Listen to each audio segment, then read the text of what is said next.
Hello বন্ধুরা, তোমরা সব কেমন আছো? আশা করি তোমরা সব ভালোই আছো। তা আজকে আমার কথা কিছু তোমাদেরকে শেয়ার করতে চাই।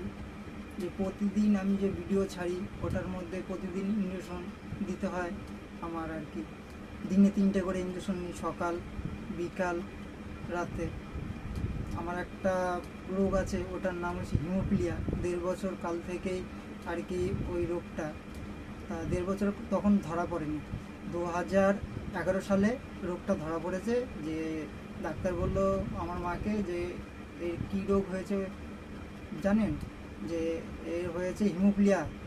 তখন মা বলল যে হিমোফিলিয়াটা কি, বলছে এর কেটে গেলে রক্ত বন্ধ হয় না।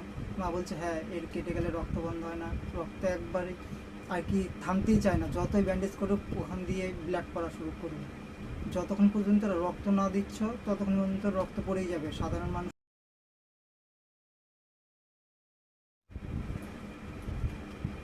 হ্যালো বন্ধুরা, তোমরা সব কেমন আছো? আশা করি তোমরা সব ভালোই আছো। তা আজকে আমার কথা কিছু তোমাদেরকে শেয়ার করতে চাই। যে প্রতিদিন আমি যে ভিডিও ছাড়ি ওটার মধ্যে প্রতিদিন ইঞ্জেকশন দিতে হয় আমার আর কি। দিনে 3টে করে ইঞ্জেকশন নিই, সকাল, বিকাল, রাতে। আমার একটা রোগ আছে, ওটার নাম হচ্ছে হিমোফিলিয়া। 1.5 বছর কাল থেকেই আর কি ওই রোগটা। তা 1.5 বছর তখন ধরা পড়েনি। 2011 সালে রোগটা ধরা পড়েছে। যে ডাক্তার বলল আমার মাকে যে এর কী রোগ হয়েছে জানেন, যে এর হয়েছে হিমোফিলিয়া। তখন মা বলল যে হিমোফিলিয়াটা কি, বলছে এর কেটে গেলে রক্ত বন্ধ হয় না।